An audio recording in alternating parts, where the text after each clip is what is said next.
वैसे तो जिस वर्ग से आज मैं बात कर रहा हूं, इनसे मैंने जनवरी के इसी वर्ष के महीने में 28 तारीख को बात की थी। उस समय लगभग 9000 साथी मेरे साथ जुड़े थे। आज उसी क्रम में उसी वर्ग के साथ 6 महीने बाद मैं बात कर रहा हूं और मुझे खुशी है कि इन 6 महीनों में इस श्रेणी में जिनसे आज मैं बात कर रहा हूं, इसमें लगभग 40,000 लोग और जुड़ चुके हैं। आज आपसे बात करते हुए मैं खुशी का इजहार इसलिए कर रहा हूं कि हमेशा जब भी कोई सरकार काम करती है तो उसको कभी सरकारी योजना कहा जाता है, कभी व्यवस्था में परिवर्तन की बात कहा जाता है, कभी अपने दायित्व की बात कही जाती है।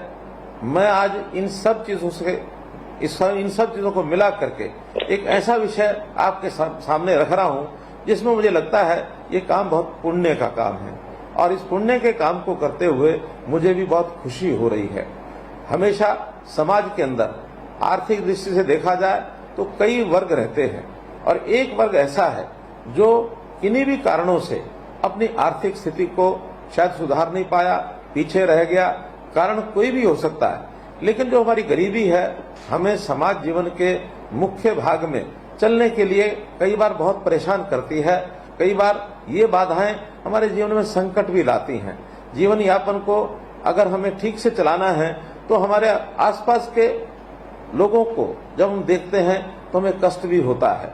इस कष्ट को दूर करने के लिए और हमने विचार किया हुआ है कि प्रदेश का कोई भी व्यक्ति जो असहाय है, गरीब है, लाचार है, जो किन्हीं कारणों से अपने जीवन को आगे नहीं बढ़ा सकता है, तो उसके सारे सिस्टम को कैसे ठीक किया जाए, कैसे उसको उस गरीबी से बाहर निकाला जाए। वर्षों जो पहले सरकारें चलती थी नारे देते थे गरीबी हटाओ, लेकिन हमने नारा नहीं दिया।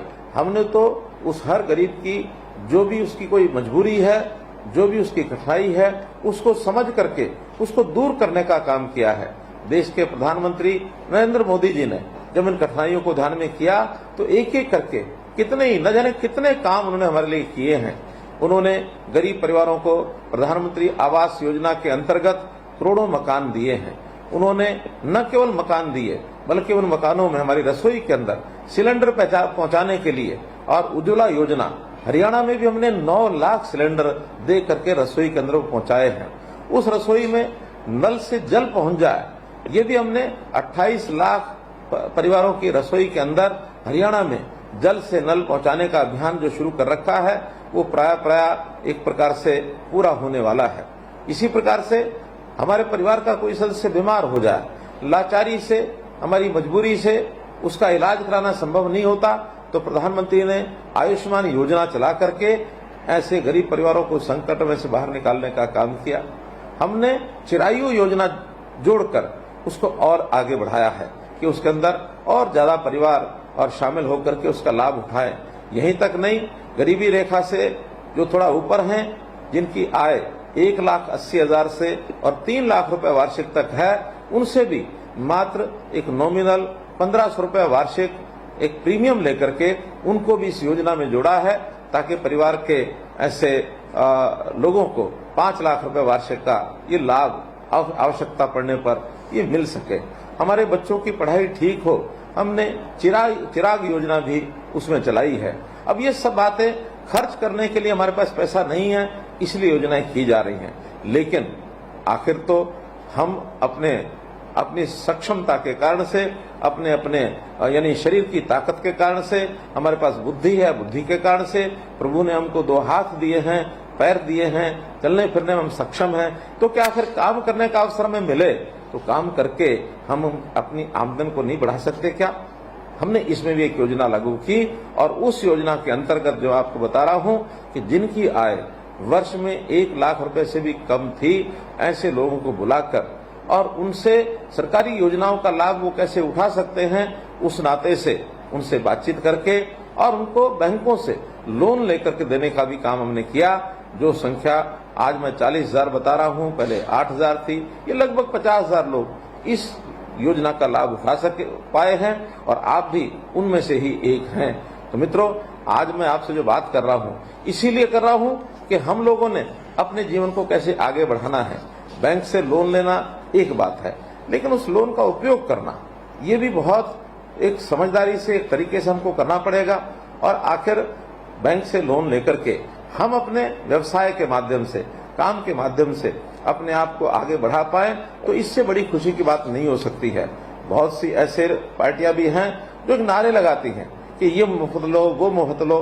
तो मुफ्त की आदत लगाने के बजाय हमारी प्राथमिकता है कि काम करने वाले व्यक्ति को काम के लिए जो उसकी आवश्यकता है वो पूरी की जाए, उसको ट्रेनिंग दिलाई जाए, उसकी पढ़ाई कराई जाए, उसको स्किल के नाते से, हुनर के नाते से उसको विकास किया जाए, और काम करने के लिए जो पूंजी की आवश्यकता है तो पूंजी भी दिलाई जाए। और जहां कहीं सरकारों की ओर से उसमें कोई ग्रांट है, उसमें कोई सब्सिडी है, ये जोड़ना है, वो भी हमने जोड़ने के लिए और काम किए हैं। जहां कहीं ब्याज जो लगता है बैंकों का, उसको रिफंड करने की बात आती है, वो भी हमने किए हैं। महिलाओं के नाते हमने लगभग 55,000 और ये सेल्फ हेल्प ग्रुप ये बनाए। 5 लाख से ऊपर महिलाएं ऐसी हैं जो अपने परिवार की आय बढ़ाने में अपना योगदान दे रही हैं। ये भी संख्या बहुत बड़ी है। ऐसी बहनों के लिए उनका जो उत्पादन का माल है वो बिक्री कैसे हो, अच्छे स्थान उसको मिल जाए, तो शहरों में एक नई योजना हमने साझा बाजार करके ये बनाया है। उस साझा बाजार के अंतर्गत और 50 से लेकर 100 छोटा कैबिन बनाकर हम उनको बुकिंग के आधार पर सप्ताह में जितने दिन उनको आवश्यकता है उसके लिए हम उनको देते हैं, ताकि वो आकर के और अपना काम जो है उसको जो करते हैं, अपना सामान बेच सकें, अपनी आमदन बढ़ा सकें।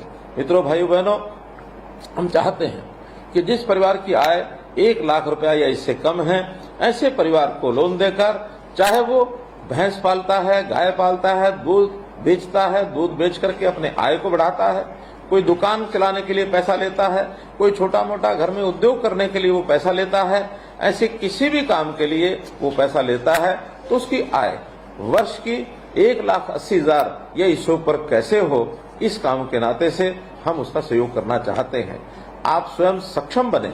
सक्षम बनने के बाद आपके परिवार, आपके बच्चे पढ़ लिख करके आपसे आगे बढ़ें। आखिर पिता वही आदर्श पिता जो अपने बेटे को अपने से आगे बढ़ाने के लिए और हमेशा प्रयत्न करता है।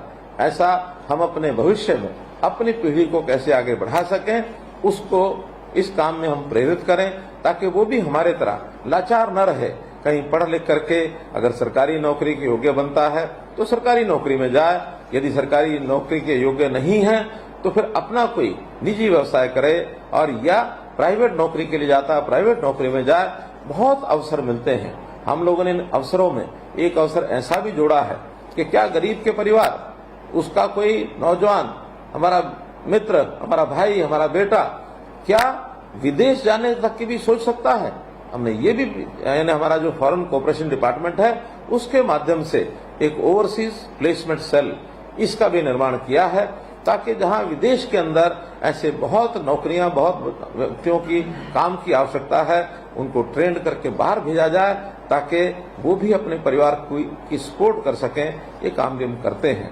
हमने गरीब परिवारों में घर के अंदर राशन नहीं है, तो इसके लिए भी पिछली जनवरी के अंदर 12.5 लाख राशन कार्ड एक साथ बनाए हैं। और इन कामों को करने में हमको एक पोर्टल बहुत सुविधा दे रहा है, और वो है परिवार पहचान पत्र। परिवार पहचान पत्र के माध्यम से हम हर परिवार का डाटा अपने पास रखते हैं कि किस परिवार के अंदर कितने सदस्य हैं, कौन क्या कर सकता है, विद्यार्थी है अथवा काम करने वाला है अथवा बुजुर्ग है, बुजुर्गों की पेंशन वो उनको अपने आप मिल जाए, विद्यार्थी हैं उनकी पढ़ाई किस स्कूल में चल रही है, कैसी चल रही है, परिवार की आमदन कितनी है। इन सब बातों को इसलिए ध्यान रखते हैं ताकि आगे बढ़ करके सरकार की योजनाओं का लाभ उन तक पहुंचा सकें। अभी तक क्या होता था, सरकार की योजनाएं प्रचारित की जाती थी, लेकिन लोग उसको लेने के लिए खिड़की तक पहुंच भी नहीं पाते थे। जो आदमी ताकतवर होता था, बलशाली होता था, दबंग होता था, वो आगे बढ़कर, चाहे वो पात्र न भी हो, तो भी स्कीमों का लाभ सबसे ज्यादा वो लेकर जाता था, क्योंकि सरकार के पास कोई आंकड़ा नहीं होता था। केवल एक जानकारी के आधार पर किसी भी प्रकार का अपना आय का सर्टिफिकेट बनवा लेता था, और आय सर्टिफिकेट बनवाने के बाद और वो पात्र न होते भी अपनी उस योजना का लाभ ले जाता था। वास्तव में जो पात्र था वो पात्र उन योजनाओं का लाभ उठा नहीं पाते थे और योजना का जो वास्तव में वास्तविक जो मर्म होता था वो पूरा होता नहीं था। तो हमने इसीलिए परिवार पहचान पत्र के माध्यम से ये सारे काम करने शुरू किए। और जो गरीब परिवार हैं, 1 लाख रुपए से कम की जिनकी आमदन है, उनको हमने अंत्योदय परिवार कहा और अंत्योदय परिवार के एक एक व्यक्ति को बुलाकर हमने कैंप्स लगाए। वो कैंप यानी 4 बार इसके कैंप ब्लॉक स्तर पर लग चुके हैं। रोजगार मेले या जिसको हम कहें अंत्योदय परिवार उत्थान योजना के मेले, ये सब हमने लगाए। तो इसके माध्यम से भी सब लोगों को संपर्क करके विभागों की कोई 17 विभागों की 50 के लगभग योजनाएं हैं, उन योजनाओं का लाभ उठाने के लिए प्रेरित किया। ये योजना भी एक पोर्टल के ऊपर हमने दर्ज कर दी है। पढ़ा लिखा व्यक्ति स्वयं उस पोर्टल पर जाकर के वो अपना जानकारी ले सकता है कि सरकार की कौन कौन सी योजनाएं हैं। इस पोर्टल पर अंत्योदय उत्थान परिवार उत्थान .gov.in, तो इस प्रकार से इस पोर्टल पर जाकर के और हम इन योजनाओं का लाभ ले सकते हैं।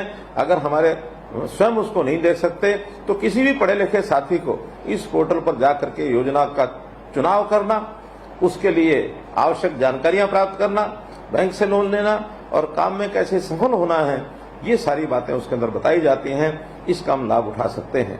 भाइयों बहनों, हम लोग गरीब के साथी होने के नाते ये विश्वास दिला सकता हूं मैं कि किसी भी गरीब का हक किसी दूसरे व्यक्ति को नहीं लेने देंगे। हमेशा गरीब के साथ खड़ा होना ये मेरी संतुष्टि का बहुत बड़ा एक कारण है। तो इन गरीबों का कैसे भला हो, हमेशा गरीबों के साथ हम खड़े हैं।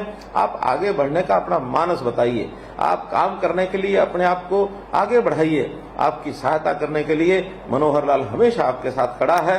तो इसलिए भाइयों बहनों, अपने प्रदेश में कोई भी व्यक्ति, कोई भी परिवार 1 लाख रुपए इनकम से नीचे न रहे, इससे ऊपर 1,80,000 तक पहुंचे, फिर 1,80,000 से ऊपर जाए, ताकि हम अपने जीवन यापन को, अपने परिवार को अच्छे प्रकार से पाल सके। इतना ही निवेदन करते हुए मैं आप लोगों का पुनः बहुत स्वागत भी करता हूं, बहुत धन्यवाद भी करता हूं और आपसे आशा करता हूं कि आप जो काम करने के लिए आगे बढ़े हैं सफलतापूर्वक इसे करें। उस पैसे का उपयोग अपनी आमदन के लिए बढ़ाने के लिए ही करें। उसका इधर उधर फिजूल खर्ची करके यदि हमने पैसा खराब किया तो हम फिर किस्तें भी अपनी वापस नहीं कर पाएंगे। इसलिए किस्त वापस करने के लिए अपने परिवार को भी आमदन मिले, इसलिए अच्छा लाभ उसका कमाने वाला काम हम करें और हम तो कर ही रहे हैं। मैं आपसे एक आग्रह और भी करना चाहता हूं, यदि इस प्रकार के और परिवार हमारे पास पड़ोस में हमारे कोई और रिश्तेदार हो सकते हैं, मित्र हो सकते हैं, जानकार हो सकते हैं, उनको भी इन योजनाओं में आगे लाने के लिए प्रेरित करें। सरकार आपके साथ हमेशा खड़ी रहेगी। अंत्योदय ये हमारा लक्ष्य है। इस लक्ष्य को पूरा करना, इसको मैं अपनी प्रसन्नता का एक कारण मानता हूं, संतुष्टि का कारण मानता हूं।